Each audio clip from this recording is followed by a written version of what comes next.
Uh, Hello, and welcome to the stream. I'm your host, Buddha. Today we are, I mean, either today we're gonna finish the book or tomorrow.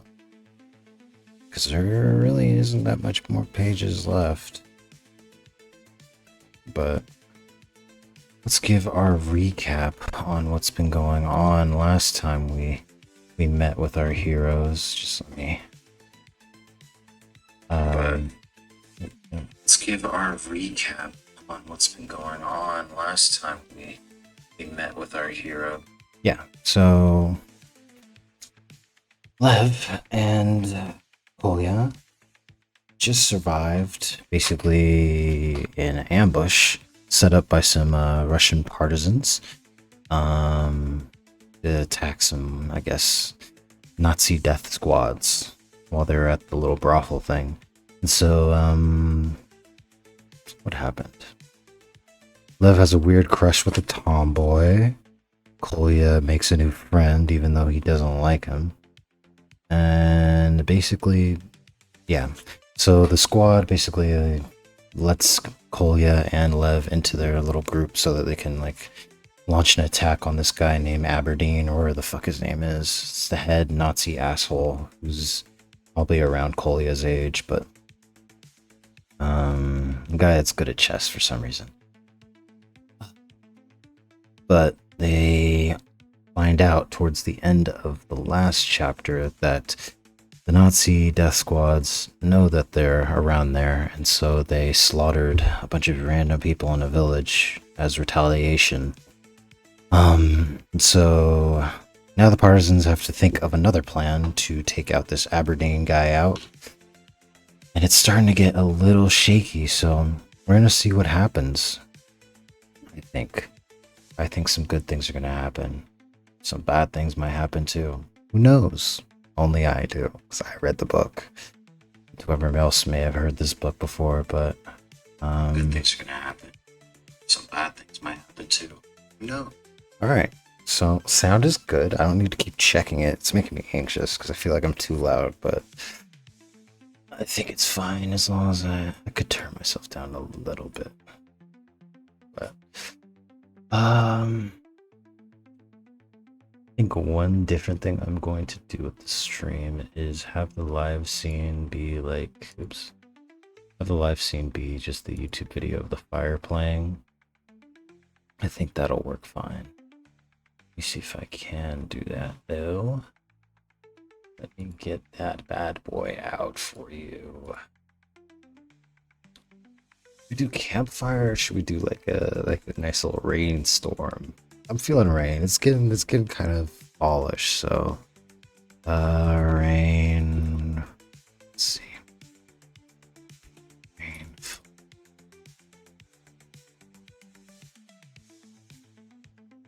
Shit, this fucking sweat jacket's a little hot for me.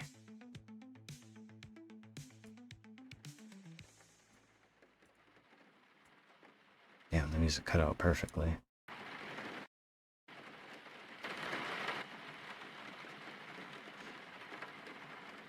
Awesome. So,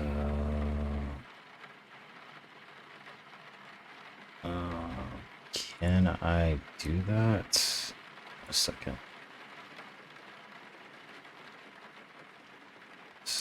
Window. Is that gonna work?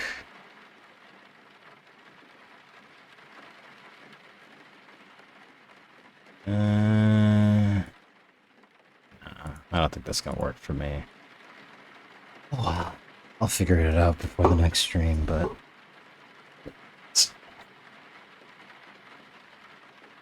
and begin with the reading.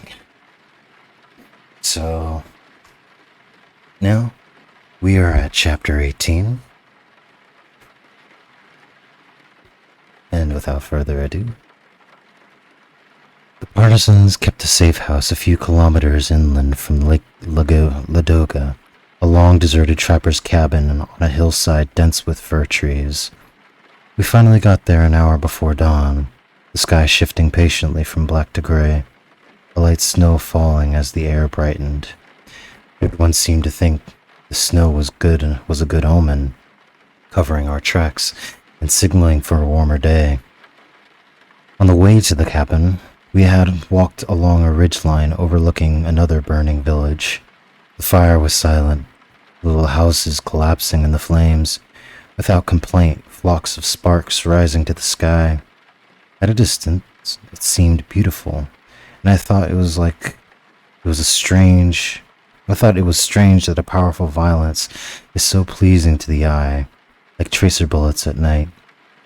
As we past the village, we heard a burst of gunfire, no more than a kilometer away, 7 or 8 machine guns firing in concert. We all knew what those shots signified, and we all kept walking. The trapper's cabin looked like it had been hammered together from old planks and rusted nails by a man with little skill in carpentry and no patience for the job. The door hung crooked on its hinges. There were no windows, just a pipe jutting out of the rooftop to vent smoke, and no floor but hard-packed dirt. Inside, the smell of human shit was almost too much to stand. The walls were gouged as if by claws, and I wondered if the ghosts of all those skinned martens and foxes still haunted this place, eager to flay their guests alive when the candles burned out. As cold as it was outside, inside offered only respite from the wind and no added warmth. Korsakov elected one unlucky man to take the first guard shift. The partisan in this Finnish ski patrol uniform removed his pack and set up a little bourgeoisie stove, filling it with scraps of wood that they had left in the cabin earlier. When the stove was lit, all of us crowded as close together as we could, 13 men and a woman, or 12 men, a woman, and a boy. if we were being honest about it. I wondered, for the 100th time that night, what she would look like with the filthy overalls stripped off, her pale, dirty skin stretched taut over the blue tracery of her veins. Did she have breasts, or was she flat-chested like a boy? Her hips were as narrow as mine. I was fairly sure of that. But even with her cropped hair and mud-stained neck, there was something undeniably feminine about that proud jutting up lower lip. Did the other men in the group lust for her too? Or did they all see her as a Korsakov saw her? A sexless sniper with an uncanny eye. Were they idiots? Or was I? The shit stench made my eyes water, but soon smoke from the stove camouflaged the worst of the smell, and the smoke and our body, and the fire and our body heat made the cabin comfortable enough. At that point, I could have slept anywhere, with my father's navy coat laid flat beneath me and folded scarf as a pillow. For once, I slipped in an unconsciousness within seconds of resting my head. A moment later, Kolya nudged me. "He whispered. "Are you awake?" I kept my eyes clenched shut, hoping he would leave me alone. "Are you mad at me?" he asked. His mouth was next to my ear, allowing him to whisper directly into my skull without bothering any of the others. I wanted to punch him to make him shut up, but I did not want him to punch me back. "No," I said. "Go to sleep. I'm sorry I lied to you. Even if I thought we were dead, it doesn't matter. It was wrong of me." "Thank you," I told him, and shifted onto my side, hoping he would get the hint.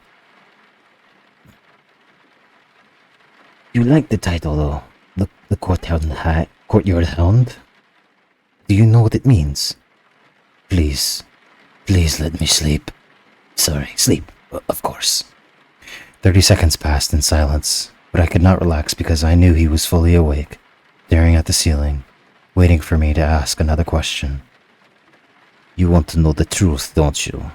About why I left the battalion?" "You can tell me tomorrow." "I hadn't been with a girl for 4 months. My balls were ringing like a couple of church bells. You think I'm joking? I'm not like you. I don't have your discipline. I fucked my first girl 3 days after the first time I came. 12 years old. Didn't have a hair on my sack. But I stuck it in Klava Stepanovich down in the boiler room. Boing, boing, boing. Boing, boing, boing. I get this hunger. I'm telling you, I go a week without it and I can't concentrate. My brain doesn't work. I'm walking around the trenches with a hard-on out there." Kolya's hot breath was in my ear, and I tried to turn further away, but we were all squeezed together on the earth floor like cigarettes in a pack.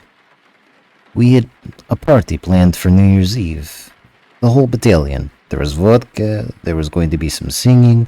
I heard the rumor someone found a few pigs stashed away in a barn somewhere, and we were going to roast them. All-night affair, right? So I figured this is good. Let them celebrate with their vodka and their pigs. I've got other business." We were less than an hour from Bitter by car. I had a friend delivering messages to headquarters. He was going to be in the city for 3-4 hours. Perfect. So I ride with him. He drops me off at a friend's building. Sonia? No, a girl named Yulia. Not the most beautiful girl in the world. Not even pretty, really. But listen, Liv. This girl made me hard when she filed her nails. Her pussy was magic. It really was. She lived on the 6th floor, and the whole way up, I'm getting myself ready. Already decided on the position. Just toss her over the back of the sofa, ass in the air, growing deep.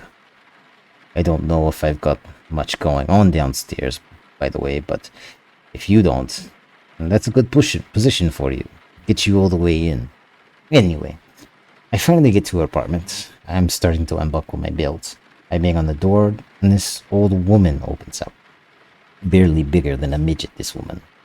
Looks about 200 years old. I tell her I'm a friend of Yulia's. And she says, "God forgive me, Yulia's been dead for a month now. God forgive me. Fuck." So I say my sorries to this crone, give her a piece of bread because she's barely able to stand up, and run downstairs. Time's running out. There's another girl who lives close by. One of those ballerinas I told you about. Little bit of an ice queen, but best legs in Bitter. I have to climb over a gate to get into her building. Nearly get an iron spike up my asshole, but I make it. Get to her apartment door. I get to her apartment door. Bang on it. It's me, Nikolai Vagonovich. Let me in. Door opens. Her fat rat-eyed husband is staring me down.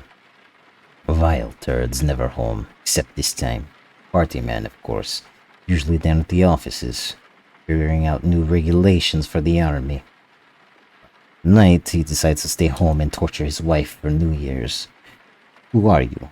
What is this? He says, indignant as if I've somehow insulted him by banging on his door and demanding his wife's wet twat on my plate.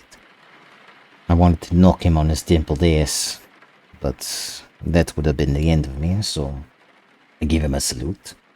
The civilian can't tell him I knocked on the wrong door and disappear. Now, I'm fact. The only other girl I know who's on the side of town is Rosa, but she's a professional, and I've got money on me, but I'm a good customer. Maybe she trusts me. Maybe she'll take whatever food I have left in exchange. It's a couple of kilometers away. I'm sprinting now, sweating. First sweat since October. There's not much time left before my friend's driving back. I make it there, out of breath, up 4 flights to Rosa's apartment. Doors unlocked. I let myself in, and there's 3 soldiers waiting in her kitchen, passing around a bottle of vodka. I can hear her groaning away in the other room. These drunk morons are singing peasant songs and slapping each other on the back. Don't worry, says the one who's last in line. I'll be quick. I offered them money to cut line, but I didn't have any money, and they weren't such morons they were going to take a note from me. I told them I had to get back to my battalion. One of them said, it's New Year's Eve. They're all drunk. As long as you get back by morning, you'll be fine. That sounded right to me. And they kept passing the bottle around. I drank with him, and pretty soon I was singing their fucking peasant songs louder than all of them. And in an hour, I finally got to lay down with Rosa. She's a sweet girl. I don't care what anyone says about wars. She let me in for the rest of the bread I had in my pocket. And it wasn't a lot, but she said her pussy was hurting, so she sucked me off instead. 15 minutes later, I'm ready again. She grins and says, oh, I love you, young ones. And lets me go inside of her. Very slow, very gentle. And then again, half an hour later, I must have sprayed a liter of cum in her, north and south. I had the uncomfortable feeling that Kolya was making himself aroused again as he told the story. So you missed your ride back? Oh, yes, I missed it by hours, but I wasn't worried. I'd found another car heading back to the battalion. I knew most of those boys delivering messages wouldn't be a tough trick. You should have seen me walking out of Rosa's building. Different human being from the one who walked in. Relaxed, big smile on my face. A bit of a bounce in my stride. I step out the door. I'm practically skipping down the sidewalk, and an NKVD patrol, 4 of the dirty bitches, stop me. Man has to see my LOA papers. I don't have any LOA papers, I tell him. I'm delivering messages for General Stelmach. The man's planning a battle. He needs rifles. He needs motors. He doesn't have time to sign some shit-stained LOA. Stelmach's one of your tribe, I think. Did you know that? Does this story ever end? Or are you going to keep talking for the rest of my life? This little glorified policeman is interrogating me. He's still got a Hitler mustache. You'd think everyone in Russia with a Hitler mustache would have shaved it by now, but no. This dank cunt thinks it's a good look for him. He asks me why I'm delivering messages from General Stalmach into an apartment building in the Voiburg section. I decide a little bit of truth never hurt. Decide to appeal to the man's humanity. I give him a wink, tell him I got myself a bit of ass while I waited for my ride back to General's HQ. You'd think he'd grin and slap my back and tell me to get my LOA next time I left my battalion. 4 months I've been on the front line while this mustachioed dwarf minced around bitter, arresting soldiers for bringing home a bit of meat to their parents. and a bag of rice. This was my mistake. I appealed to a bureaucrat's humanity. He hears his man slap the manacles around my wrists, and then he gives me this superior smile and tells me General Stelmack's in Tikvi, 200 kilometers away. He's just won an important battle. You shouldn't have said Stelmach. That was very stupid of you. Of course he was stupid. My cock was still wet. Several of the partisans muttered at Kolya to shut up, and he lowered his voice. My brain wasn't working right. I couldn't believe a man was accusing me. Do you understand how fast it changes? I was a soldier in good standing in the afternoon, and there I am, 5 hours later, accused of desertion. I thought they'd shoot me right then and there in the streets, but they took me to the crosses instead. Then I met you, my moody little Hebrew. How did Yulia die? What? I don't know. I suppose she starved. We lay quiet for several minutes, listening to the men around us sleep. Some of them quiet, some rasping and nasal, some shushing like the wind in a chimney. I tried to distinguish Vika's breathing from the others, curious what sound she made in the night, but it was impossible to tell. I'd been annoyed with Kolya for waking me up with this endless talk. Silence. I was suddenly lonely. Are you asleep? I asked. He muttered. Groggy, the fast sleeper, his story told, already sailing away into his dreams. Why is it dark at night? What? If there are billions of stars, and most of them are just as bright as the sun, why is it dark at night? What? If there are billions of stars, and most of them are just as bright as the sun, and light travels forever, how come it's not bright all the time? I wasn't really expecting an answer. I figured he would snort and tell me to go to sleep or give up some pat reply like, it's dark at night because the sun is down. Instead, he sat up and stared at me. I could see the frown on his face by fluttering light from the fluttering light on the bourgeoisie stove. That is an excellent question, he said. He thought about it some more, peering into the darkness outside the stove's circle light. Finally, he shook his head, yawned, and lowered himself to the ground again. 10 seconds later, he was asleep, snoring, the whoosh of his inhalations followed by the chuffing of his exhales. I was still awake when the guard came inside from his shift, woke up his replacement, filled the stove with some twigs he'd gathered, and lay down in the circle of huddled bodies. For another hour, I listened to wood knots popping, thinking about starlights and Vika, until I finally fell asleep and dreamed of the sky raining fat girls. Chapter 19. A partisan on guard duty woke us up before noon, crashing in through the cabin door, trying to keep his voice down despite his panic.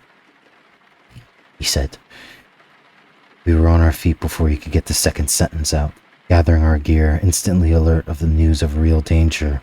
We had slept in our boots and were ready to move. Looks like a whole company with prisoners.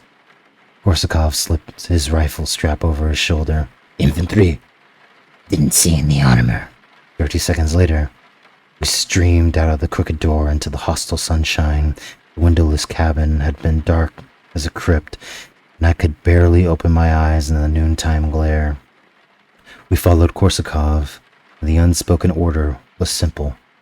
Run. We never had a chance. Even before the last man was out of the cabin, I could hear German voices shouting. I became like an animal with no thoughts in my head, nothing but fear to drive me. The air had grown warmer, and the snow was heavy and wet, grabbing at my boots, sucking me down. When I was 9, a delegation of famous French communists visited Pitter, and the party spruced up the streets. Workmen with cigarettes dangling from their lips poured fresh tar onto the void of a street and leveled it with long-handled trowels, making my street look like a boulevard of melted chocolate. I've been watching all morning with the Antonolsky twins just in front of the Kirov gates. I don't remember anything triggering our collective decision. Without saying a word, without even a glance at one another, we pulled off our shoes, tossed them onto the courtyard, and sprinted across the street. We could have burned our souls off our feet, but we didn't care. We left our footprints on the soft road and kept running when we reached the other side, while the workmen cursed and shook their trowels at us, not caring enough to chase us, knowing we could never be caught. My mother needed an hour that night to scrub my feet clean, angrily scouring them with soap and pumice. My father stood by the window, his hands behind his back, pressing a smile as he looked down at Voinova. Beneath the streetlights, the road was glossy and perfect, save for the 3 pairs of little footprints marring the surface like seagull tracks on wet sand. Running across dry tar was not like running through melting snow. I don't know why the memories linger side by side, but they do. Gunshots echoed among the firs. One whistled past, so loud, so close. I touched the side of my head to see if I'd been hit.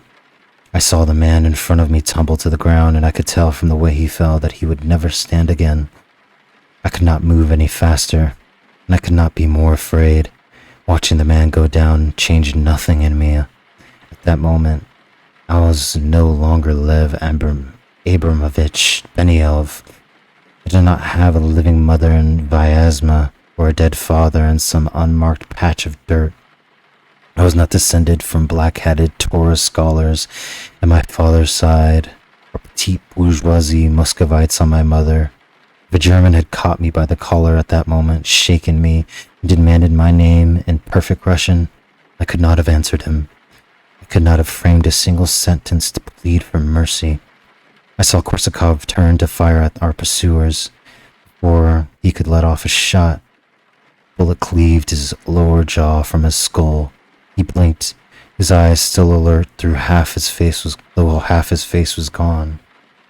I ran past him, a steep ravine, and down the other side, where a stream had formed in a narrow garret gully, the meltwater gurgling as it snaked past tumbled rocks and fallen branches.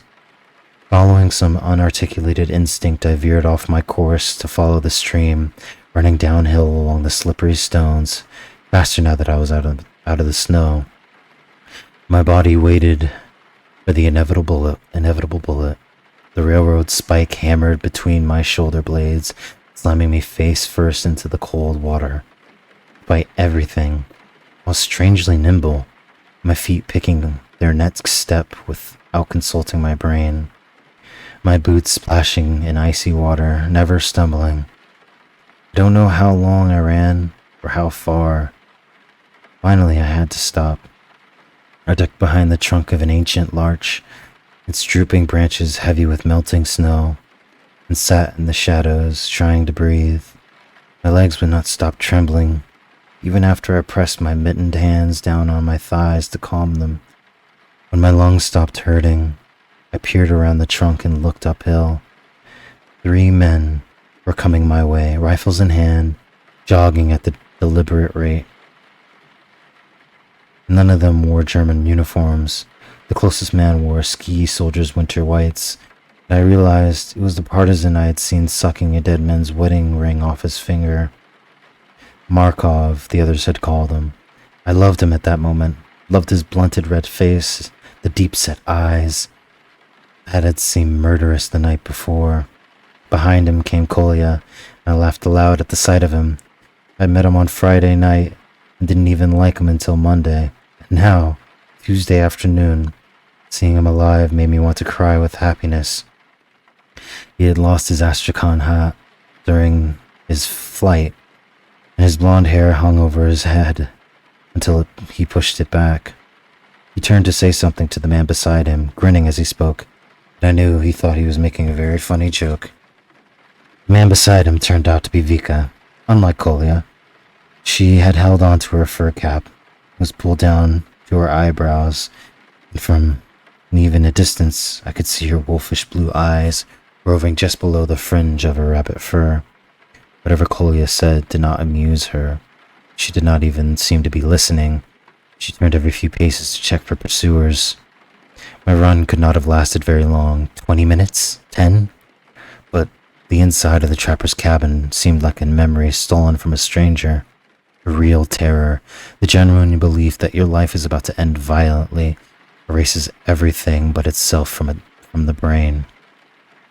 Though even after I saw Kolya and Vika and Markov, even though their three faces seemed to me the most beautiful faces in all of Russia, I wasn't able to call their names or wave my hand. The shadow beneath the sagging arms of the large tree was my safe place. Nothing evil had happened to me since I got there. The Germans had not found me. I hadn't seen anyone's jawbone blasted off his face, leaving nothing but puzzled eyes over slop from a butcher's shop's floor. I could not beckon to Kolya, even though in 4 days he'd become my best friend. Maybe I shifted my position slightly or shivered. I must have made some slight noise because Vika swiveled towards me. The stock of her rifle pressed against her shoulder, the muzzle pointed at my head. Even then, I wasn't able to speak quickly enough to save my life. I could have cried out her name. Any Russian sentence might have helped. Somehow, though I sat in the deep shade, obstructed from view by the snow-covered branches, Vika recognized my face and stayed her trigger finger. "It is your little friend," she said to Kolya. "Maybe he's wounded." Kolya ran over to me, pushing aside the large branches, seizing the lapels of my greatcoat, and tilting my whole body left and then right, searching for bullet holes. "Are you hurt?" I shook my head. "Come on then." He lifted me to my feet. "You're not far behind." "It's too late," she said. She and Markov had joined us in the cloistered shadows, and she gestured uphill with the barrel of her rifle. Germans in white anorakas had crested the hilltop. Less than 200 meters away, rifles at the ready, advancing cautiously as they scouted the terrain for ambush sites. Only a few soldiers at first, picking their way through the snow, but more and more came, bobbing over the rise, until the hillside above swarmed with men who wanted to kill us. Markov pulled a pair of field glasses from a pocket in his coveralls. He watched the advance scouts descend the hill. "First, Jager Division," he whispered, offering the field glass to Vika. "You see the Edelweiss insignia?" She nodded, waving away the glasses. Between the lines of uniformed soldiers marched a herd of prisoners, their heads down. Red Army men, their uniforms filthy, trudged alongside stunned civilians who wore whatever they had managed to grab when the Germans raided their villages. Some poor souls marched in their shirt sleeves without coats, gloves, or hats. They sloshed through the snow, never looking up or saying a word, heading directly towards us.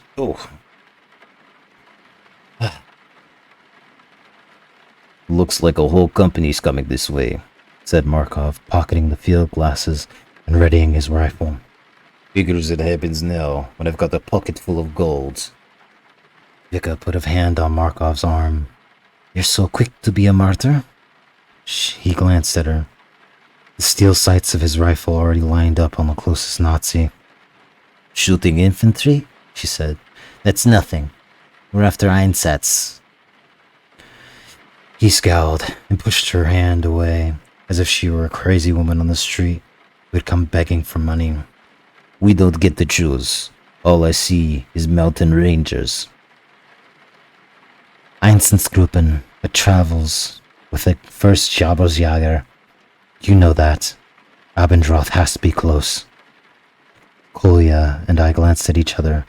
Last night we had heard the name Abendroth for the first time. The syllables were already edged with dread. I could not expel the mental image of Zoya writhing on the floor beside her severed feet. The man himself, I could not picture. The girls had not described him, but I imagined his hands freckled with blood, the nails filed and immaculate as he rested the saw on the wood floor of the farmhouse. "It's over," said Markov. "No more running." "You never said anything about running. They've got more than 100 prisoners. We'll mix in with them." "Have you gone soft, you silly cunt? You think you could walk in there with your rifle in the air? Fritz will let you surrender." "We're not surrendering." She wrapped one gloved hand around a low-hanging branch, pulled herself up, and wedged her rifle into the gap between the trunk and the branch, lowering herself into the ground. She slapped the snow from her gloves and motioned for Markov to hide his rifle too. Going to mix in with the prisoners and wait for the right moment. We've already searched the sheep for weapons. You've got a pistol on you somewhere, don't you? Come on, hurry. Get rid of the rifle. They might search them again. They won't. The closest Germans were less than 100 meters away, their hoods cinched tight over their field caps. Markov stared at them, their pink faces easy targets for a skilled marksman. They'll kill half of those prisoners by nightfall. So will be the other half. Kolya smiled and nodded, warming up to the idea. It was the kind of ludicrous scheme that he might have devised himself. It didn't surprise me that he was pleased with it. It was worth trying, he whispered. If we get in with the rest of them, there's still a chance. And if they spot us, alright, we'll have to shoot our way out then. It's a good plan. It is horseshit plan. How are we going to get in there without them seeing us? You still have a few grenades, don't you? Asked Vika. Markov stared at her. He looked like the kind of man who had been punched in the face many times, his nose flat as a boxer's, half his teeth missing from the lower narrow. Finally, he shook his head, strapped his rifle to the hilt of a broken branch, and peered out at the approaching column. You're a real cunt louse, you know that. Take off your whites, she replied. You look like a ski soldier. They'll notice you.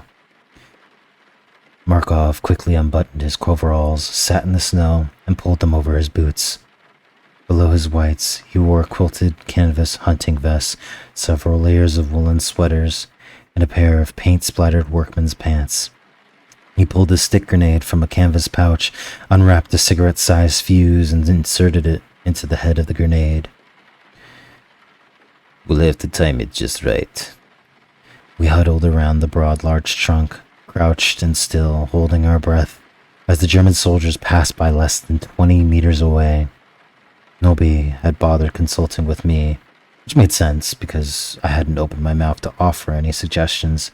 I hadn't said a word since running out the door of the trapper's cabin. Now it was too late. I didn't like either of the options.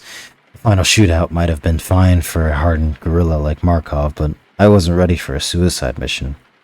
Posing as a prisoner seemed a bizarre miscalculation. How long did prisoners survive these days? If anybody had asked me, I would have urged either another run, though I wasn't sure if I could run much farther, or try climbing the tree and waiting while the Germans passed beneath us. Hiding in the branches seemed like a better idea as the front end of the Jäger company passed by without spotting us.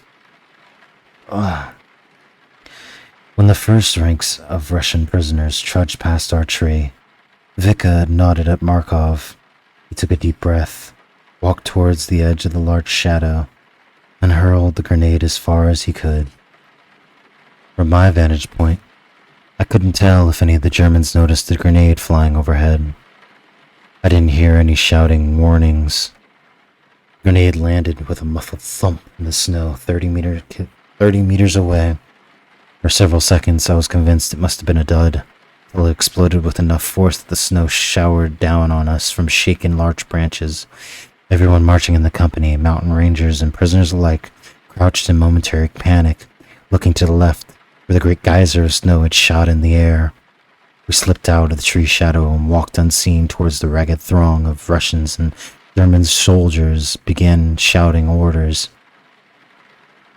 Peering into the far woods with their field glasses, looking for snipers in the trees, we were so close to our captive countrymen, 15 meters away, 14, 13, slipping softly, resisting the impulse to sprint at the last short span. The Germans thought they saw movement in the distant bushes. There was a clamor of cries and directives, fingers pointing, soldiers dropping their bellies, ready to fire from the prone positions. By the time they realized there were no enemies to the left, we had infiltrated from the right. A few of the prisoners noticed us joining in with them. They gave no sign of camaraderie or welcome. They didn't seem surprised that 4 newcomers had joined their ranks. The captives, soldiers and civilians both, were both defeated. Were so defeated, they probably thought it was natural that Russians would emerge from the woods and secretly surrender to the enemy. All of the prisoners were male, from young boys with missing teeth and frozen strands of snot clinging to their upper lips, to old men with crooked backs and white stubble dusting their jaws. Vika had pulled her rabbit fur cap even lower. In her formless coveralls, she looked enough like an adolescent boy that nobody glanced at her twice. At least 2 of the Red Army men wore no boots, only their torn wool socks to keep their feet warm. The Germans considered a pair of Soviet-issued felt-lined leather boots a great prize, far warmer and more durable than their own footwear. The soldiers' wool socks must have been soaked through with melted snow.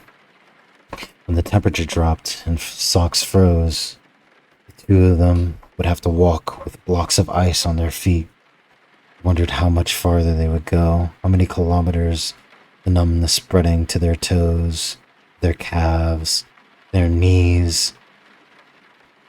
Eyes were as dull and miserable as the eyes of draft horses that drag sledges through the snowy streets of Pitter before the food ran out and the horses were slaughtered for their meat.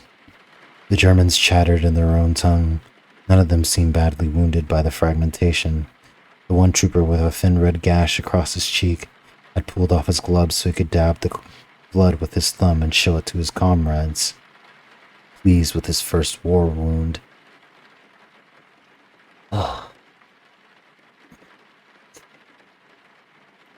They think it was a landmine, Kolya whispered.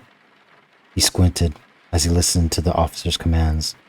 They must have been Tyrolean. Their accents are tricky. Yes, they're saying it was a landmine. Their orders from the officers trickled down to the troopers, who turned back to the meekly waiting prisoners. They signaled with their march to continue. "Wait!" shouted one of the Russians, a thick-lipped civilian in their 40s, wearing a quilted-down cap, the ear flaps tied under his chin. "This man is a partisan!" He pointed at Markov. Everyone else on the hillside had gone silent. "He came to my house a month ago, stole all my potatoes, every bit of food in the place. Said he needed it for the war. You hear? He's a partisan. He killed many Germans." Markov stared at the civilian, his head cocked to one side like a fighting dog. "Shut your mouth," he said, keeping his voice low, his face bright red with anger. "You don't tell me what to do anymore. You don't tell me what to do." The lieutenant stomped over, trailed by 3 troopers shoving through the crowd of prisoners that had circled around Markov and his accusers. "What's this?" he bellowed. He was clearly the translator for the company, speaking Russian with a Ukrainian accent. He looked like a fat man who had recently lost all the fat, his broad cheeks deflated, his heavy skin hanging slack across the bones of his face. The accuser stood there with his finger pointing, an overgrown child, with his ear flaps and his trembling lips, addressing the lieutenant, but never looking away from Markov. "He is a murderer, this man. He's murdered your people." Kolya opened his mouth to speak out in Markov's defense, but Vika jabbed him in the belly with a sharp elbow, and Kolya kept silent. I could see his hand digging into his overcoat pocket, readying the Tokarev in case it was needed. Markov shook his head, a strange, ugly smile splitting his lips. "I shit on your mother. You don't look so brave now. You don't look so hard. Sure, you're a tough man when you're stealing potatoes from common people, but now what are you, huh? What are you?" Markov snarled and snatched a small pistol from the pocket of his hunting vest. Burly as he was, he drew with the speed of an American gunslinger, raising the muzzle as his accuser stumbled backwards. The prisoners gathered around, dove out of the way. The Germans were even faster. Before Markov could pull the trigger, a burst of automatic fire from the troopers' MP-40s punched a cluster of little holes through the front of his vest. He stumbled, frowning as if he had forgotten an important name, and toppled backward. landing in the soft snow, wisps of down floating up from the perforated quilting of his vest. The accuser stared down at Markov's body. He must have known what his denunciation would lead to, but now that the act was done, he seemed stunned by the outcome. The lieutenant considered him briefly, trying to decide whether to reward or punish the man. In the end, he snatched up Markov's pistol for a souvenir and walked away, leaving the whole mess behind. His young troopers followed behind him, glancing briefly at Markov's body, wondering perhaps which one of them had fired the shot that actually killed him. Soon, the company was marching again. A change had been made, however. 6 Russians now walked in the front, 10 meters ahead of the closest Germans, serving as human minesweepers. Each step was a harrowing experience for them, waiting for the snap tripwire, the sprung spring. It must have been tempting to run, but they wouldn't have gotten 3 steps before the troopers gunned them down.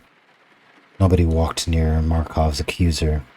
He was a man infected, a carrier of a plague.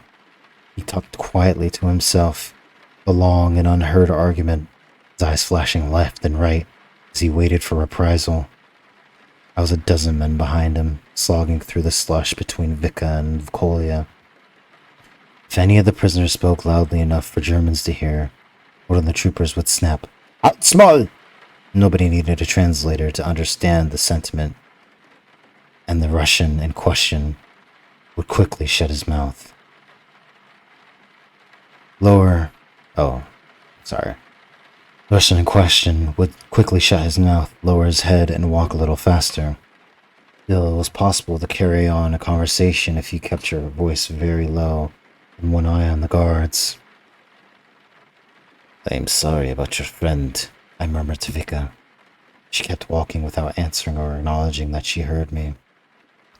I thought I might have offended her. "He seemed like a good man," I added.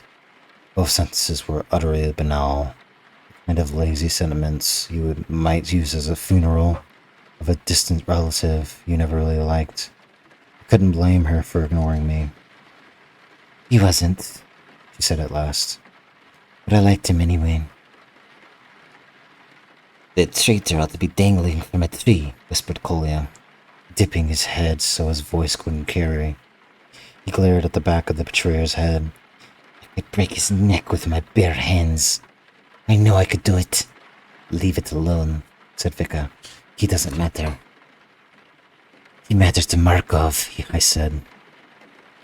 Vika glanced up at me and smiled. It wasn't the cold, carnivorous smile I had seen before. She seemed surprised by my comment, as if she had just heard a Mongoloid whisper for release without missing a note. "Yes, you mattered to Markov. You're a strange one." "Why?" "He's a twisty little devil," said Kolya, giving me an affectionate punch in the kidney. "but he plays a nice game of chess." "Why am I the strange one?" "Markov is not important," she said. "I am not important. You're not important. Winning the war, that's the only important thing." "No," I said.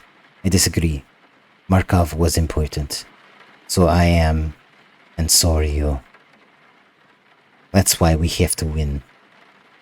Kolya raised his eyebrows, impressed that I was standing up to the little fanatic. "I'm especially important," he announced. "I'm writing the greatest novel in the 20th century. "You two are in love," he said. "Do you know that?" The grim procession of weary men had bogged down in front of us, but traffic stalled, confused prisoners trying to figure out why we weren't moving anymore. One of the bootless Russian soldiers had stopped walking. Other men from his captured unit begged him to move, pleading and cursing. He shook his head, never saying a word, his feet rooted in the snow. A friend tried to shove him forward, but it was useless. He had chosen his spot, and the troopers rushed over, waving their submachine guns and hollering in their own language. The Red Army men reluctantly backed away from their doomed comrade, smiled at the Germans, and raised one hand in a mock Nazi salute. I looked away just in time. Ooh-wee. It's getting a little hot and spicy now. We've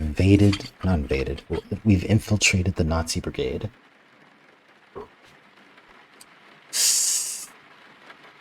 Because starting to like Lev. It's going crazy. It's going stupid. Oh, I'm not tired. Oh, I'm just thirsty. I'll get water after this chapter. I can see the old dog ears I used to fucking make in this book. It's a bad habit, but I'm not gonna stop it now, that's for sure. Holy shit. Book is really short. I'm on chapter 20 now. I went like, what? 4 pages away, and I'm on chapter 20. Oh, 21. I can't read, I'm sorry. Alright. Chapter 20. An hour before sunset, the company halted beside a forbidding red schoolhouse. One of the people's projects built during the second 5-year plan. Lead glass windows narrow as medieval embrasures. 2-foot-high bronze letters above the front door spelled out Lenin's famous line, "Give us the child for 8 years, and it will be a Bolshevik forever." One of the Russophones invaders had scrawled a rejoinder in white paint that had dripped before the words had dried. "Give us your children for 8 seconds, and there will be no more Bolsheviks." The Wehrmacht had seized the schoolhouse for use as a command center. 6 Kubelwagens were parked near the entryway, and a bare-headed trooper, his blonde hair as short and yellow as a newborn chick's, refueled one of them with a green steel jerry can.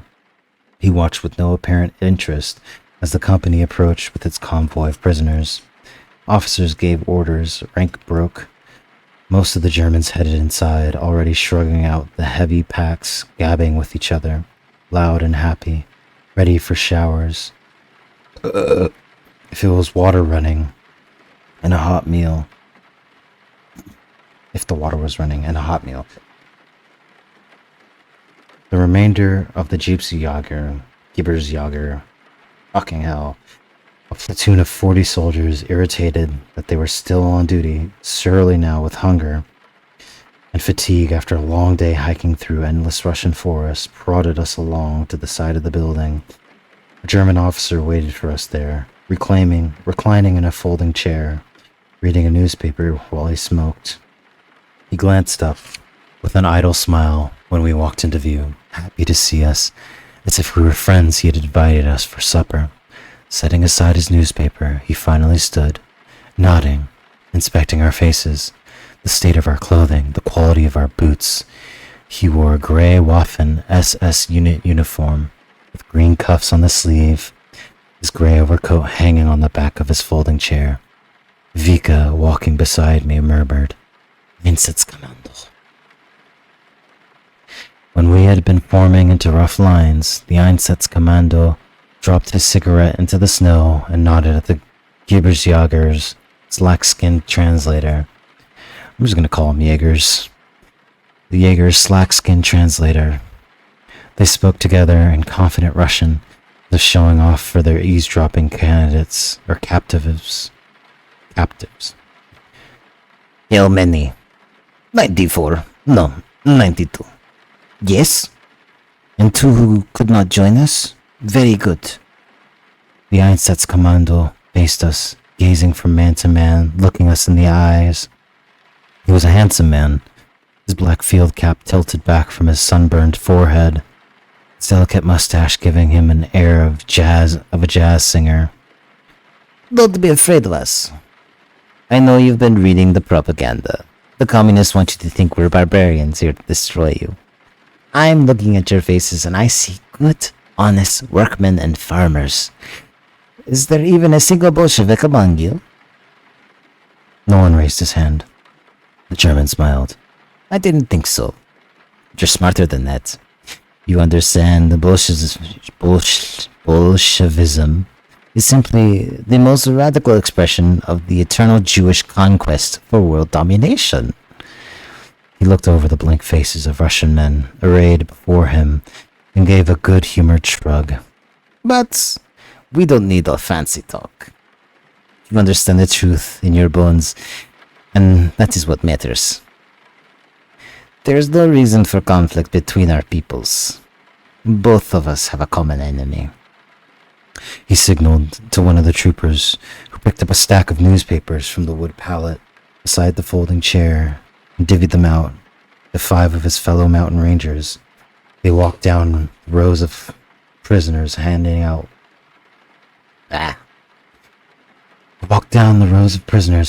one newspaper to each Russian.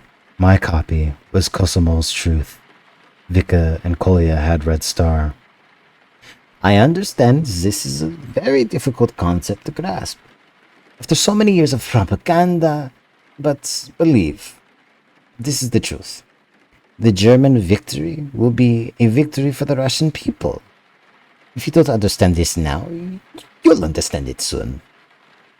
And your children will grow up knowing it. The sinking sun made giants of our shadows. The Einsatz's officer enjoyed the sound of his own words and the impression he made upon us. His Russian was technically perfect, though he made no attempt to hide his accent. I wondered where he had learned the language. He had been born in one of the Deutsche Volk colonies in Medipol or Bessarabia. He looked up at the ellipses of 3 little clouds far above us in the silvering sky. Who loves this country? Beautiful land. He lowered his head and gave another apologetic shrug. All this talk. You are thinking, but we're still fighting a war, aren't we? The truth is, my friends, we need you. Each one of you will serve the cause. In your hands, you hold the copies of your illustrious regime's printed lies. You know how honest these papers are. They told you this war wouldn't happen. And here we are. They told you the Germans would be expelled by August, but tell me. But tell me.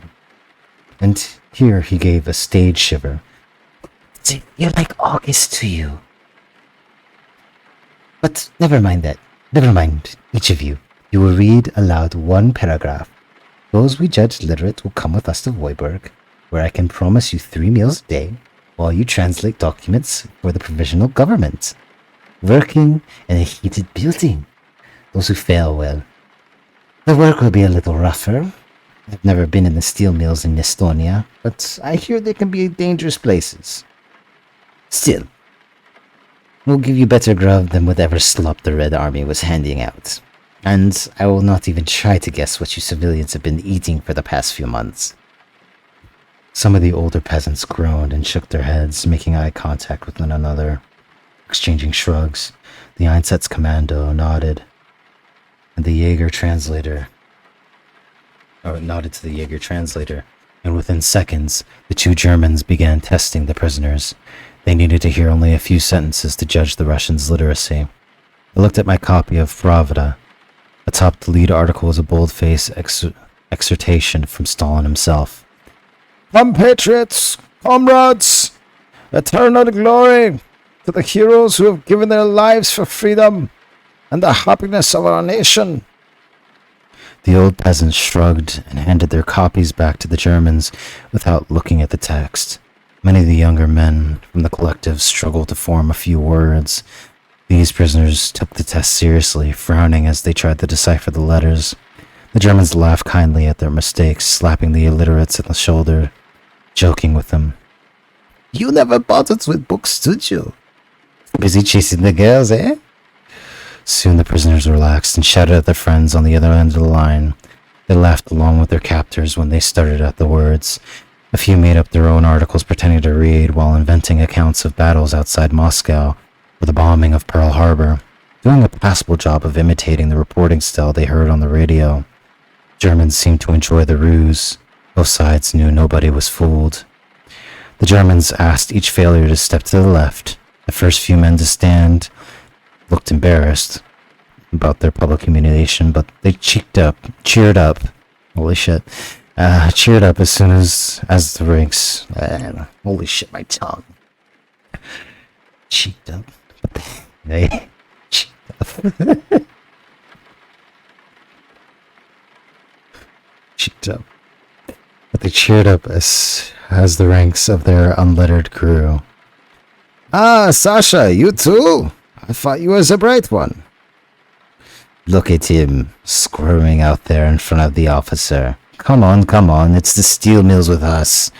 What, you thought you might get an office job? What a joker. Look at him, still at it. Hold it, Dick. You think you can walk away to Estonia, eh? Come, cheer up. We'll get you a hand. We'll give you a hand.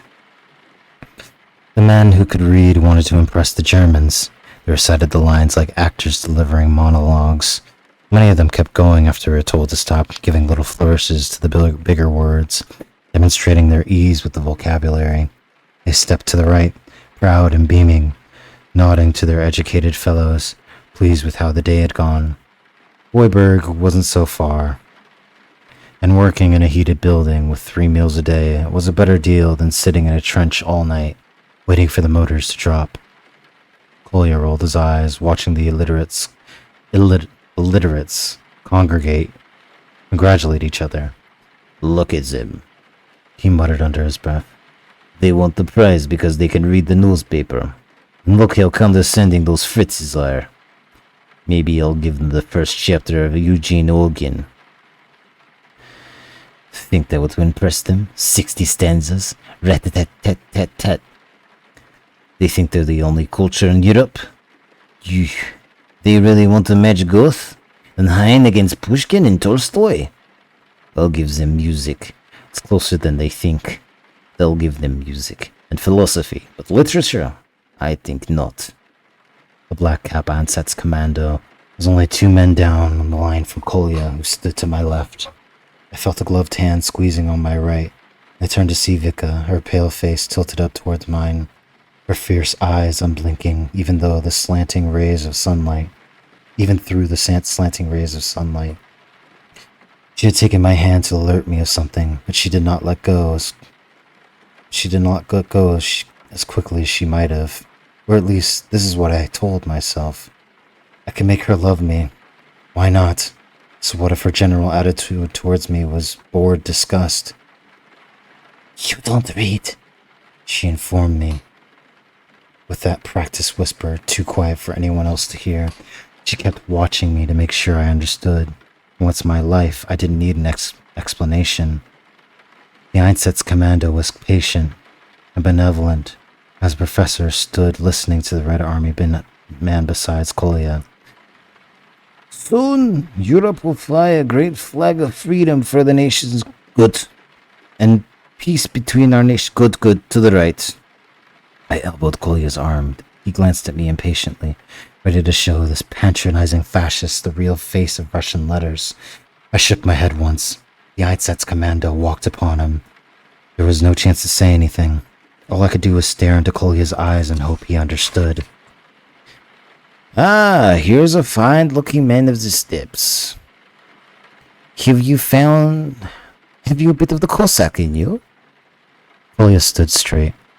He was taller than the Einsatzman, and for a few seconds he looked down at the German without opening his mouth.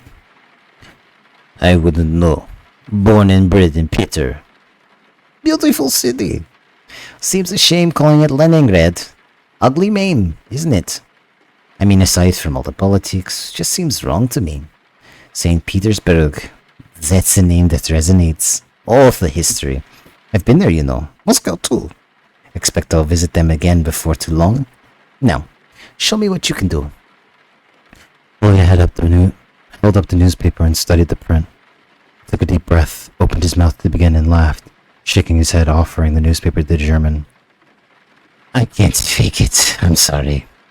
No, don't apologize. Shoulders like yours would be wasted at a desk. Good man. You'll be fine. Kolya nodded, smiling at the officer like a handsome idiot who was supposed to join the group of illiterates but he lingered next to me with his hands in his pockets. I want to see if my friend can do better, he said.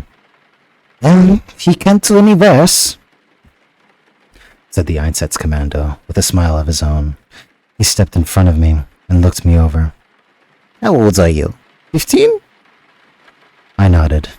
I didn't know if it was safe to be 15 or 17. I lied on instinct. Where are your grandparents from? Moscow. All 4 of them? Yes. I was lying automatically now, not even thinking about the words before I said them. My parents met there. You don't look Russian to me. If I had to guess, I'd say you were a Jew. We call him that all the time, said Kolya, roughing my hair and grinning. My little Jew. Makes him crazy. But look at that nose. If I didn't know his family, I'd swear he was a Yid. There are Jews with small noses, said the German, and Gentiles with large ones. We can't be careless with our assumptions. I saw a Jew. Holy shit. Jesus. I saw a Jewess in Warsaw a few months ago. Her hair was blonder than yours. He gestured at Kolya's bare head, smiled and winked. And it wasn't that, you understand. I do, said Kolya, smiling back. Don't be too worried, the German told me. You're young still. We all had our awkward years, so tell me, are you any better than your friend here? I looked down at the newspaper in my hand. I know this says stolen. I pointed to the word. And comrade? Yes, that's a start. He gave me an avinocular smile, patted my cheek, and took the paper. I thought he might have felt bad for saying I looked like a Jew.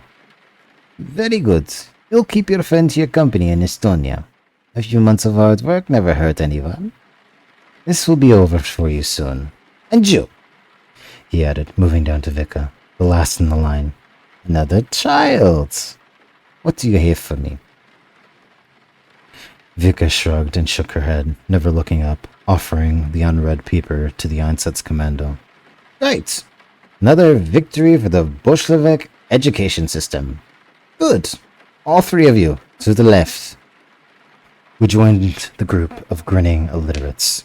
One of them had worked in a steel mill before, and others gathered around him, listening to him describe the terrible heat and the dangerous handling molten metal. Markov's betrayer stood just outside the circle, rubbing his bare hands to keep them warm, ignored by everyone. Was that Abendroth? I whispered to Vika. She shook her head. Abendroth's rank is Stuppenführer. Sturmbannführer. 4 silver pips on the collar tips. This one only had 3. The company translator was counting each group of prisoners, pointing at heads and moving his lips.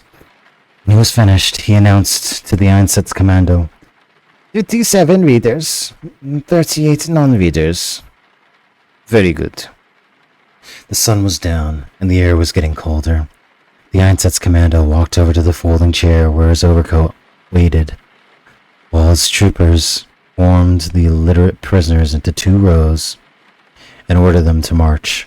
The Russians gave cheerful waves to their less educated comrades across the way. We marched with precision now, far different from our stumbling procession earlier in the day. Boots rose and fell on the beat, left, right, left, right.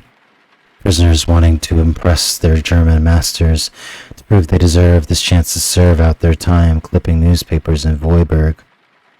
The Einsatzkommandos weren't matching them anymore. He buttoned his coat, slipped on his leather gloves, and headed off towards the parked cubiles. Literate prisoners marched to the windowless brick side wall of the school building, where they halted and faced front. Even then, they didn't understand what was happening to them. Or could they? They were good students. They passed the test. They had been rewarded. I looked at Vika, but she was staring off into the distance, refusing to watch. The German troopers leveled their submachine guns and fired at the line of Russians. They kept their fingers on the trigger until their magazines were empty, and the Russian men lay splayed and shredded on the ground, smoke rising from their singed coats. The Germans reloaded, walked over to the wall, and fired single shots into the heads of anyone still breathing. In front of the schoolhouse, I saw Hanset's commando greet the young, bare-headed soldier who had been filling the fuel tanks. Whatever the officer must have said must have been funny. The young soldier laughed and nodded in agreement. The Einsatz's commando stepped into the cubibles and drove away. The young soldier picked up the jerry cans and lugged them towards the schoolhouse before he got very far and paused and looked into the sky. I could hear it now. The purr of airplane engines above us. The silver junkers flew west in pointed formations of 3. First bombing raid of the evening. 3 after 3 after 3, filling the sky like migrating birds. All of us, the surviving prisoners, and the mountain rangers, stood in silence and watched the planes pass. Oh boy! Oh, another firing squad. Oh. Jesus. I don't even know what to say to that. I mean, I saw it coming, of course, but it's just kind of fucked. That's who Nazis are. Kind of fucked people. So, don't be a Nazi. Give me 3 minutes? I'm going to get a glass of water. My throat is as dry as shit. I'm going to put on some 80s synth pop Halloween Spooky Penguin Party 4-hour mix.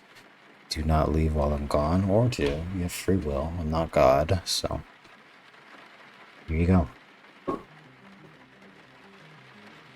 Water.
My throat was dry as fuck.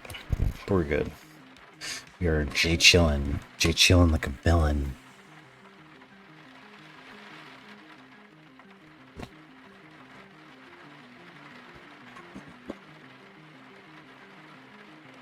Chapter 21. We slept in a tool shed behind the schoolhouse. 35 of us jammed into a space 8 men might have slept in comfortably. No one could lie down flat. I sat folded in a corner, Chloe on one side of me and Vic on the other. This is bad for my back, but good for my breathing.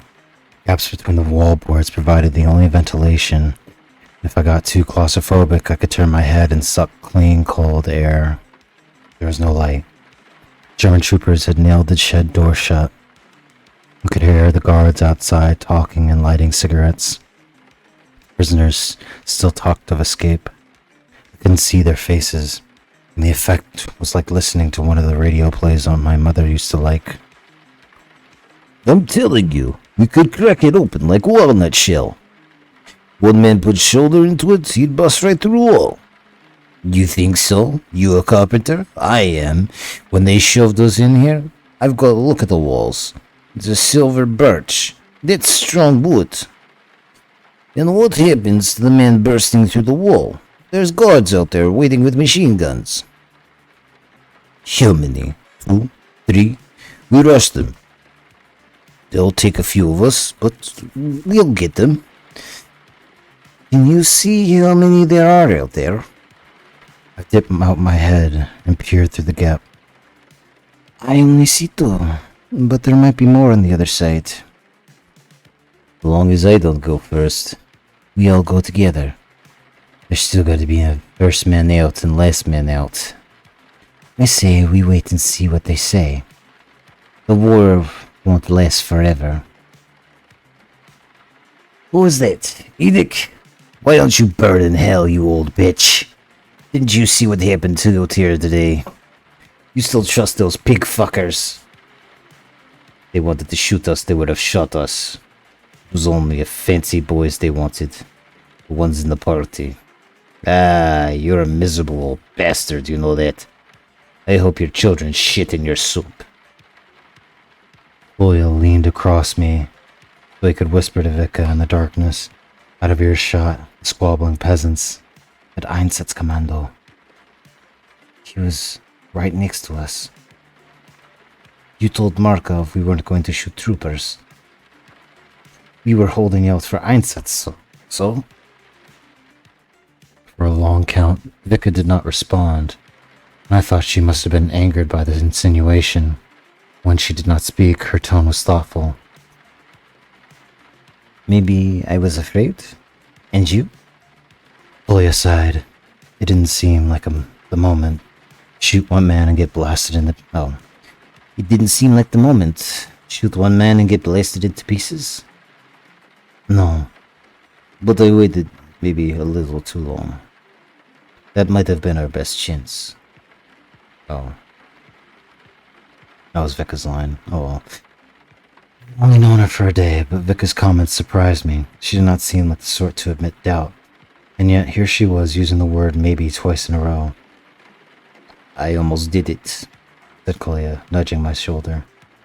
When he was asking you about your grandparents, I thought he might make you drop your pants. Take a look at your meat. I had my hand on the butt of my gun. We talked him out of it, didn't we? Do you like what I came up with? You were good, I said. Very quick. I think he wanted to fuck me, to be honest. Get that look. What I said about Jews, whispered Vika, touching my knee in the darkness. Just so you know, anyone the Nazis hate so much is a friend of mine. He's only half a Jew, said Kolya. He meant it as a compliment. The better half, I replied. Vika laughed.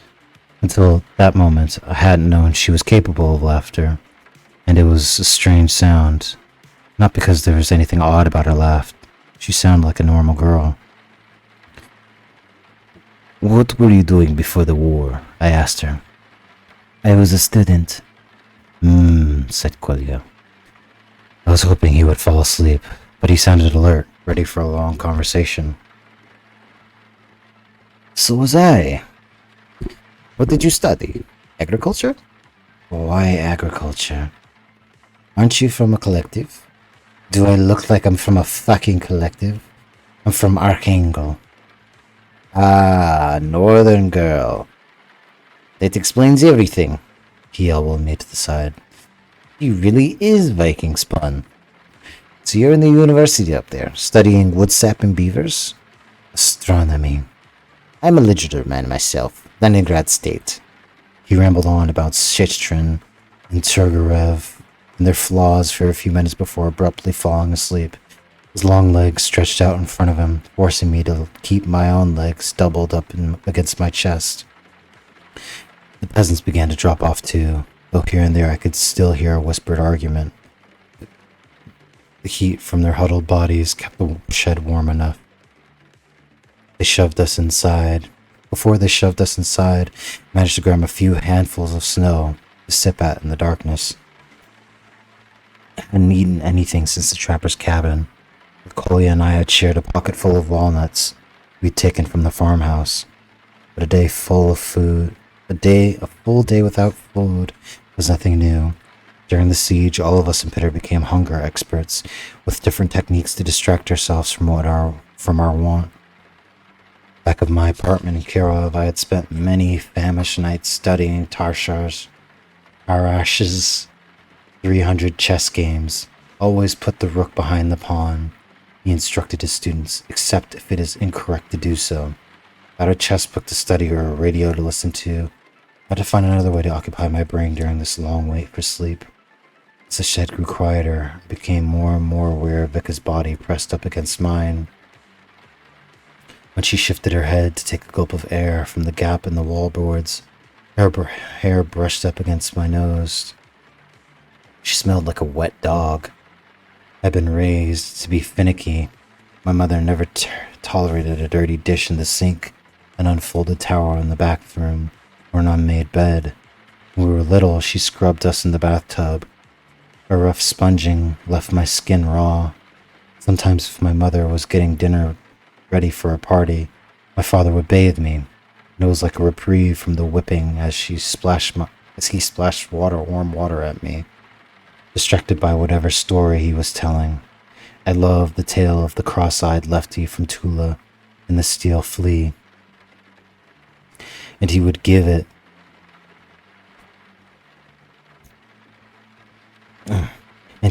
to me from memory time again. I was raised to be clean, and it bothered me when others were not. When the Antonovsky twins had dirt under their nails, or a teacher at school had a soup stain on his collar. But Veka's wet dog smell did not offend me. All of us were slathered in grime by that point. Of course, I must have stunk like weak old fish myself, but this wasn't about being inured by foul odors. Paying off her borders made me want to lick her clean.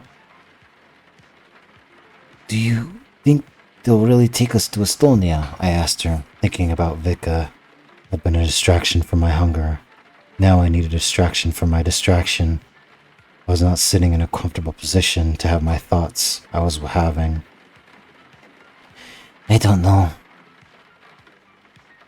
I've never been to Archangel. It must be very cold up there." In the silence of her non-answer, I considered the possibility that I was a very boring person. Who else but a boring person would utter such meaningless trifles? Of a brilliant pig, the prodigy of a barnyard. If a brilliant pig, the prodigy of a barnyard, spent his entire life learning Russian, and on finally becoming proficient, the first words he had heard were my own, he would wonder why he wasted his best years when he could have been lolling in the mud, eating slop with the other dumb beasts. "You studied astronomy?" "Yes." "Alright, so I have a question. There are billions of stars in the universe, right? We're surrounded by stars, and all of them emit light. And the light travels faster. It travels forever. So why isn't the sky bright at night?" "Yes, I've thought about it too." "People have been thinking about it for a long time." "Oh? I thought maybe I was the first." "No," she said. From the way she said it, I knew she was smiling. "So how come it's dark at night?" "The universe is expanding." "Really?" "Mm-hmm. No, I mean, the universe was expanding." I lied. How could the universe expand? Wasn't the universe everything? Oh. No, I mean, I knew the universe was expanding. I lied. How could the universe expand? Wasn't the universe everything? How does everything stretch out any farther? What does it stretch into? I just don't see how it explains the starlight. "It's complicated," she said. "Open your mouth." "What?" "Shh. Open your mouth. I did as I was told, and she slipped a crust of rye bread through my lips. Unlike the tooth-breaking loaves given out as rations in Pister, At Pitter, this tasted like real bread, the caraway seeds and yeast and scalding milk. Good? Yes. Piece by piece she fed me a full slice of bread. When she was finished, I licked my lips and waited for more, even though I knew no more was coming. That's it. I have to save the rest for tomorrow. Your friend will be hungry. Thank you. She grunted in response and shifted her position, trying to get comfortable. His name is Kolya, just so you know, and I am Lev. She seemed to respond to only half the comments I made, and this wasn't one of them. I had hoped she would say, I'm Vika, and I could reply, yes, I know, short for Victoria, is it? For some reason I thought that would be a clever remark, even though every Vika is a Victoria. I listened to her breathing, trying to judge whether or not she had fallen asleep. Tested her by whispering one last question. So, if you were an astronomy student, I don't really understand. How did you become a sniper? I started shooting people. That sounded like the end of the conversation to me, so I shut my mouth and let her sleep. Later in the night, I woke up when one of those old peasants on the other side of the shed had a coughing fit, listening to him hack up phlegm that had probably been inside his lungs since the reign of Alexander III. I realized that Vika had slipped against me in her sleep, cheek resting on my shoulder. I could feel her chest rise and fall, and the thick of the inhale, the talk of her the tick of her inhale, the talk of her exhale. For the rest of the night, I stayed still as I possibly could, trying not to disturb her, trying hard to keep her close.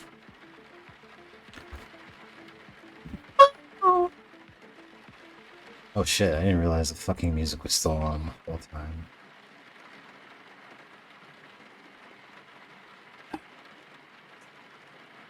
Usually it distracts me, that's why I don't like it on. It doesn't really fit my, whole I'm in a car reading a book vibe right now, so.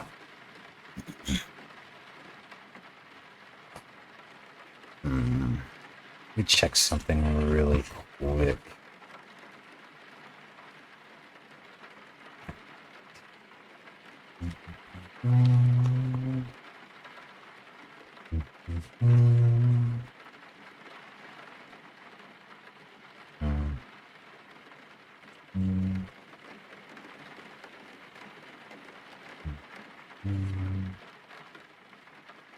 Okay. So, I'm going to read one more chapter. And then tomorrow, we're going to read the rest of the book because, holy shit, I didn't realize how short this book was. But I love this book. It's like, I don't know. It's got everything. So the final chapter. Chapter 22. The Germans woke us by prying the nails out of the planks they had hammered over the doorway. Sunlight shot through the gaps of the wall boards, tiny spotlights shining on greasy forehead. A leather boot with the sole curling away from the toe, the horn buttons of an old man's coat. Vika sat next to me, chewing on her fingernails. She chewed methodically. I'm not an anxious person with a nervous habit, but a butcher sharpening his knives. At some point in the night, she had moved away from me, and I hadn't felt her leave. She looked up when she sensed I was watching. There was no trace of affection in her eyes. Any glimmer of intimacy I felt in the darkness was gone in the daylight. The door opened, the Germans shouted at us to move, and the peasants disentangled themselves from one another. I saw the old man Edic press a gnarled forefinger against one nostril and blow a glob of snot onto the floor, barely missing another man's face. Ah, grumbled Kolya, wrapping his scarf around his neck. Don't you wish you grew up with your comrade farmers in a collective? As the prisoners began to file out of the door, a man on the far side of the shed cried out. Those around him turned to see what had frightened him. And soon they were anxiously whispering among themselves. In the corner we could all see were the peasants' backs. Coley and I stood, curious about the commotion. Vika, uninterested, headed for the door. We stepped to the other side of the shed. The sidled around the muttering peasants and looked down at the man still lying there. It was Markov's accuser, his throat slashed, the blood long drained from his body, and his face chalk white. He must have been murdered in his sleep, or we'd have heard a cry out. But his eyes had been popped open when the knife cut his skin. They bulged from their sockets, staring in horror at our downturned faces. One of the peasants yanked off the dead man's boots, a second took the sheepskin gloves, a third pulled the tooled leather belt from its loops on his pants. Polya knelt down and snatched the quilted down cap before anyone else could. I turned and saw Vika adjusting her own rabbit fur cap, setting it low on her forehead. She looked back at me for a second and walked out of the tool shed. A moment later, a German trooper stepped inside, angry at the delay, ready to fire his weapon. He saw the corpse, gaping his throat, the blood stain that started onto the dead man's back and spread across the floorboards like a monstrous black wings. The murder irritated the trooper. This required an explanation for the officers. He asked a question in German, more to himself than any of us.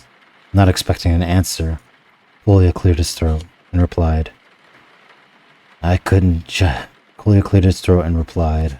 I couldn't judge Kolya's German, but the trooper seemed amazed to hear his own language spoken by a prisoner. The German shook his head, gave a curt response, and gestured with his thumb for us to leave the shed.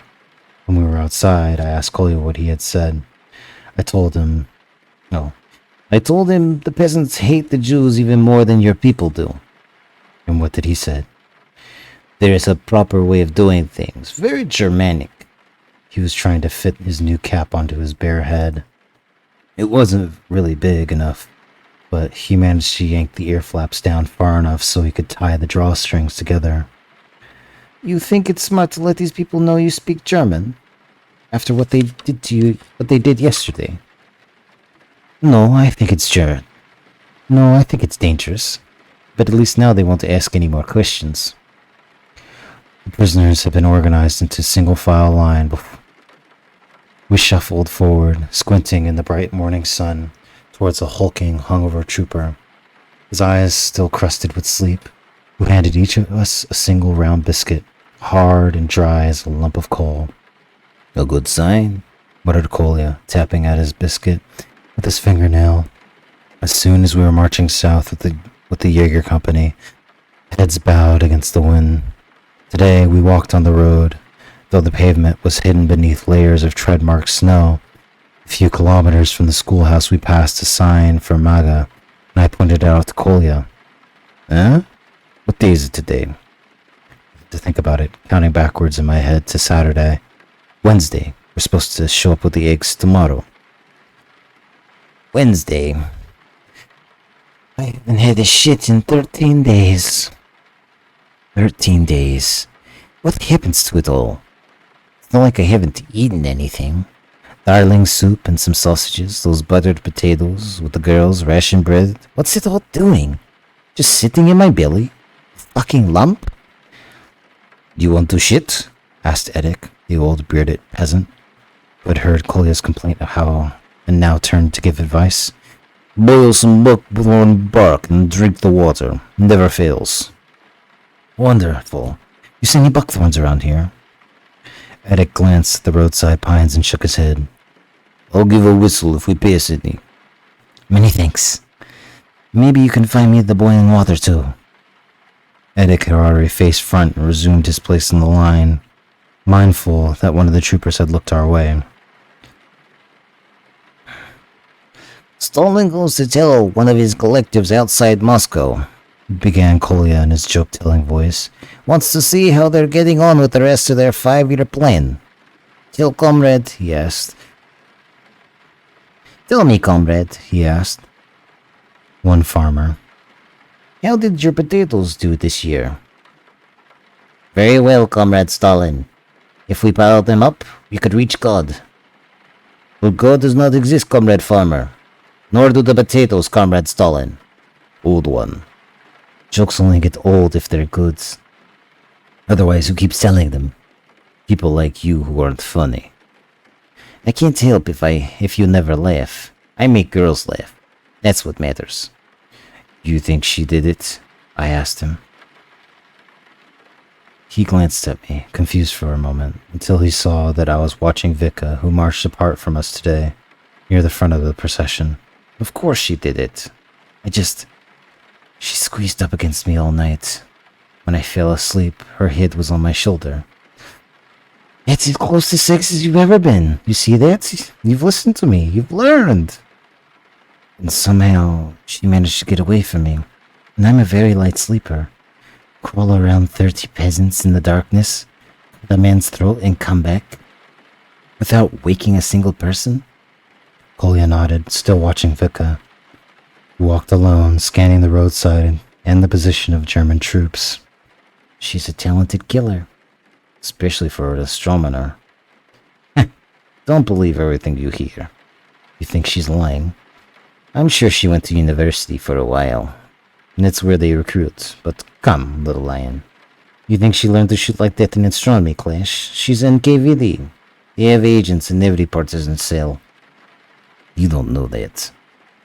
He stopped for a few seconds to kick one boot against the other, knocking off the snow trapped in the sole, holding my arm to balance himself. I don't know anything. Maybe your name isn't Liv. Maybe you're the greatest lover in the history of Russia. But I consider the facts and make an educated guess. Partisans are local fighters. That's why they're so effective. They know the land better than the Germans will. They have friends in the area, family, people who can give them food, a place to sleep. Now tell me, how far are we from Archangel? I don't know. I don't know either. 800 kilometers? The German border is probably closer.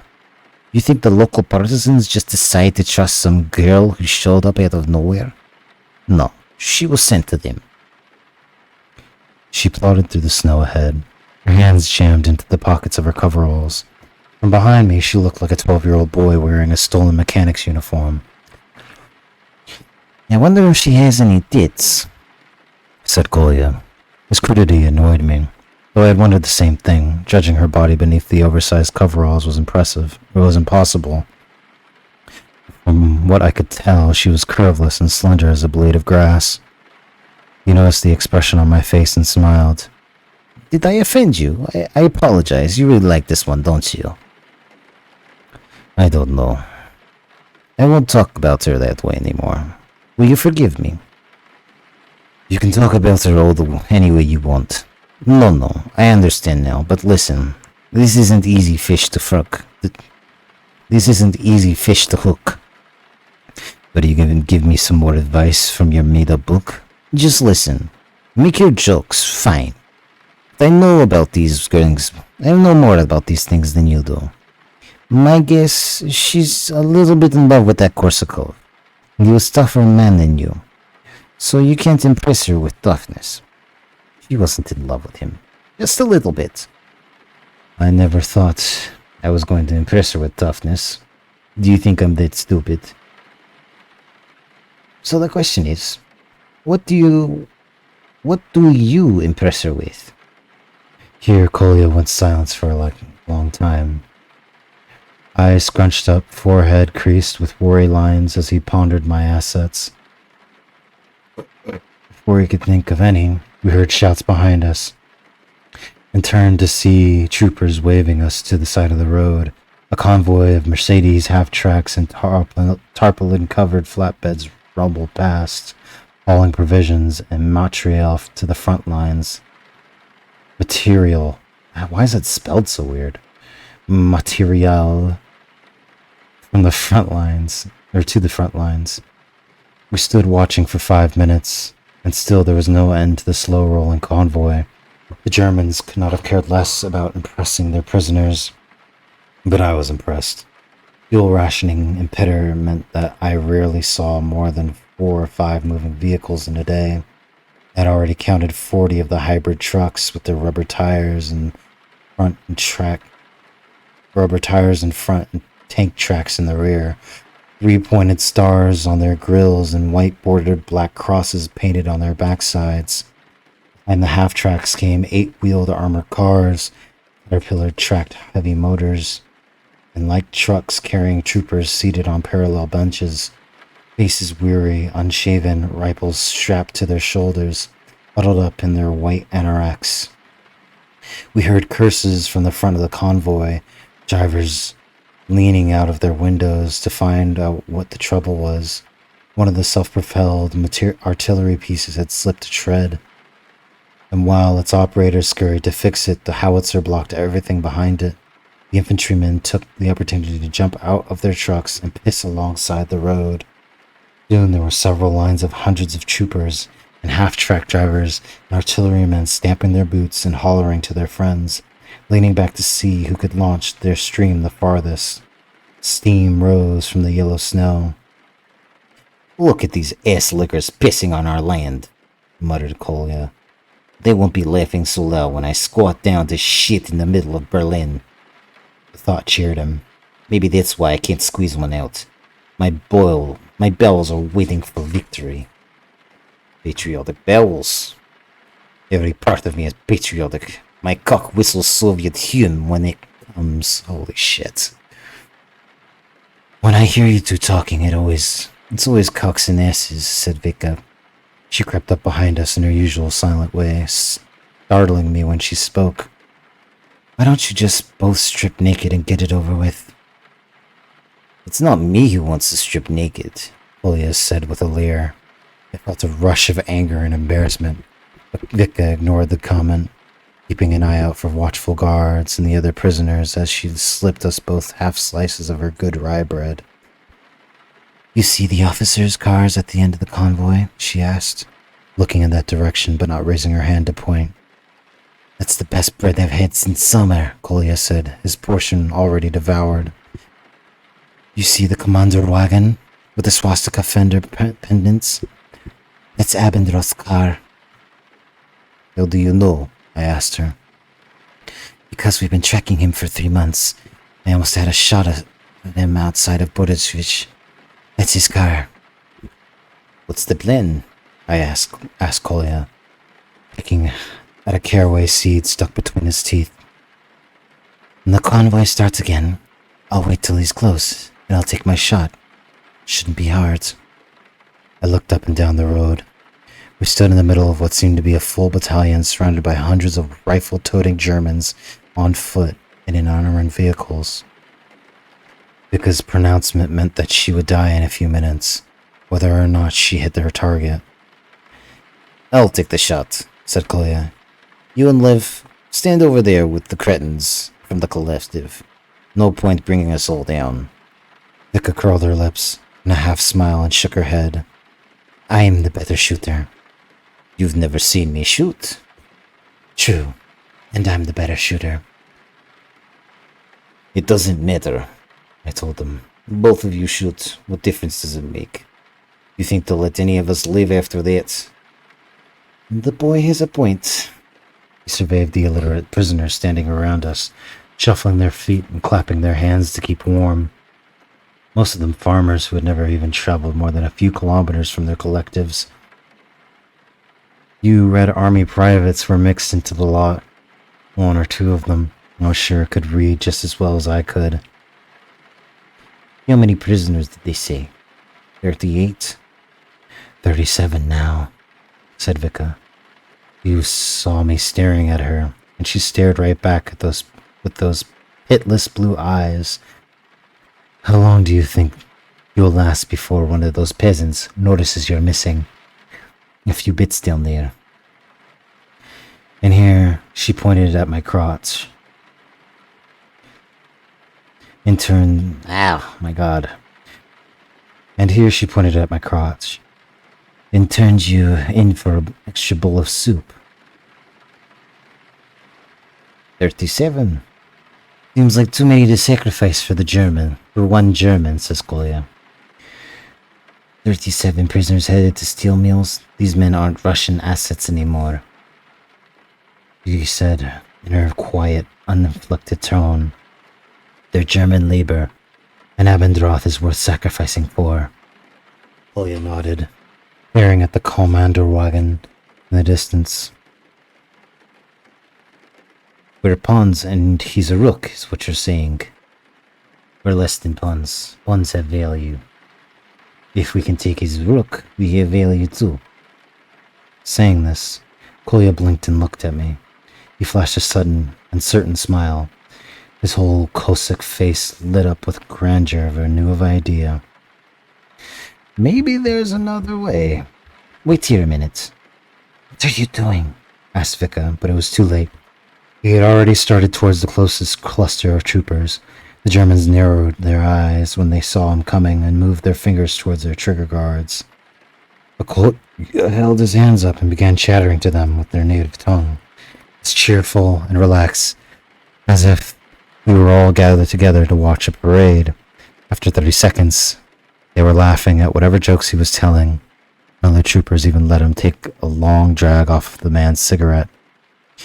He has charm, said Vika. She sounded like an entomologist discussing a Beetle's carapace. They probably think he's their long-lost Aryan brother. The two of you are a strange couple. We're not a couple. I don't mean it like that. Don't worry, Lenova. I know you like girls. My father had called me Lenova, and hearing the nickname coming from her mouth, so unexpected, but so natural, as if she had been calling me that for years, almost made me want to cry. He made you angry before, didn't he? When he already said about the thing about wanting to see me naked. He says a lot of stupid things. So you don't want to see me naked? Vika wore her mocking smile now, standing with her feet wide apart, her hands jammed into the pockets of her coveralls. I don't know. Yes, it was a stupid and cowardly response, but I could not handle the morning peaks and valleys. One moment I thought I had a few minutes less to live. Next, a sniper from Archangel was flirting with me. Was she flirting with me? The days had become a confusion of catastrophes. What seemed impossible in the afternoon was a blunt fact by the evening. German corpses fell from the sky. Cannibals sold sausage links made from ground human in the Haymarket. Apartment blocks collapsed to the ground. Dogs became bombs. Frozen soldiers became signpost partisans. With half a face stood swaying in the snow, staring sad-eyed at his killers. I had no food in my belly, no fat in my bones, and no energy to reflect on the parade of atrocities. I just kept moving, hoping to find another half slice of bread for myself and a dozen eggs for the colonel's daughter. He told me that your father was a famous poet. He wasn't that famous. Is that what you want to be? A poet? No. I don't have any talent for it.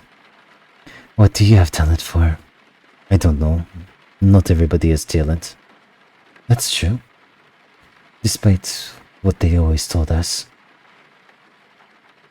From the look of things, Kolya was delivering a grand lecture to the troopers arrayed around him in a semicircle, making elaborate hand gestures to punctuate his sentences. He pointed at me, and I felt my throat constrict as the German soldiers turned and glanced my way, curious and amused. What the hell is he telling them? Vika shrugged. He'll get himself shot if he's not careful.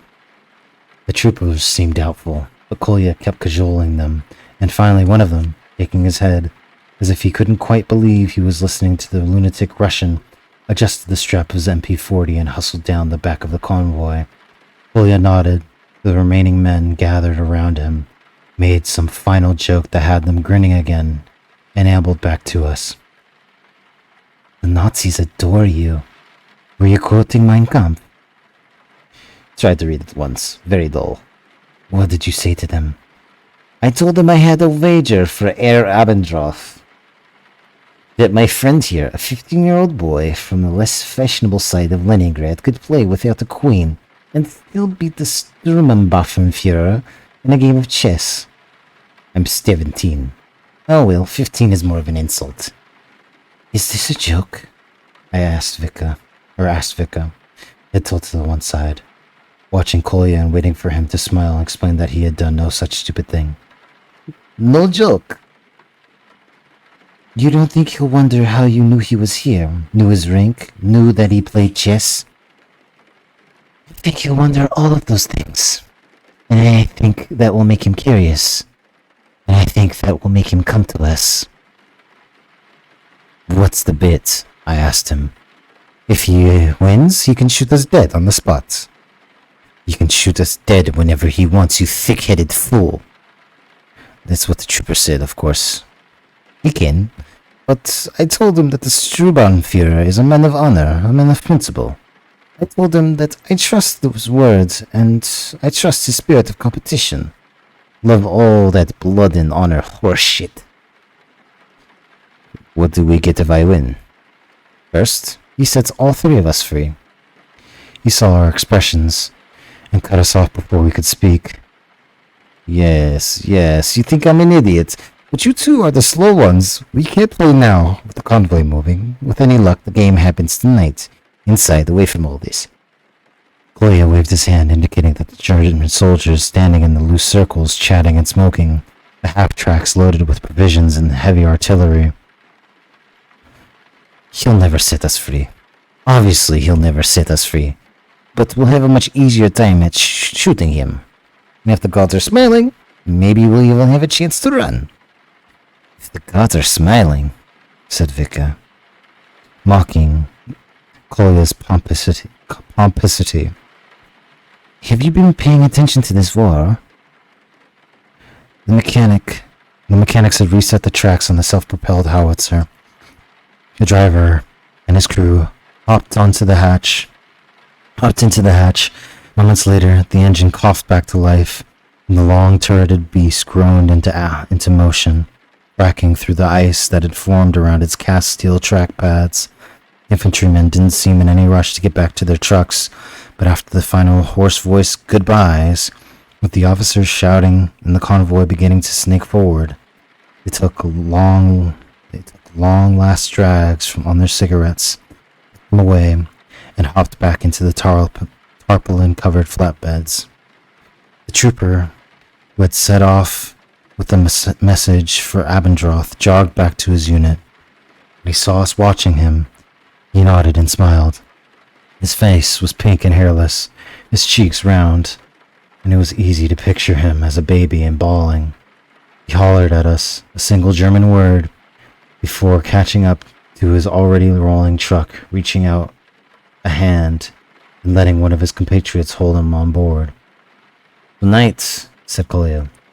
Our guards had already barked at us, knowing we didn't understand and not caring. The message was simple enough. The prisoners formed into lines again. Vika drifted away from us. We waited for the long convoy to pass. When the Kommanderwagen motored by, I tried to spot Abendroth. The window glass was frosted over. I remembered something that had been bothering me, and I turned to Kolya. "What was the second thing you asked for? You said that if I win, first he sets us free. What's the second thing he asked for? You asked for?" He looked down at me, his eyes tilted towards each other. Incredulous, I could not guess. "Isn't it obvious? A dozen eggs." So we end with a dozen eggs. I'm excited. This is a high-stakes chess match coming up tomorrow. So, you want to see some chess between a Jew and a Nazi? I suggest tuning in at around 8, and I will be reading to you chapter whatever the fuck. 23 probably. 23, 24. It's one of those numbers. But tonight was good. Tonight was very good. So, I shall leave you with some different music this time around. As much as I liked spooky drill hop or the fuck I was listening to, I'm going to put on some lo-fi. Yeah, I'm gonna put that on. I'm gonna put that shit on. So, don't forget, I'm your host, Buddha. You you sleep well tonight. And stay relaxed out there. Ryan, I know you're lurking in there, but thanks for joining. But yeah, have a good night.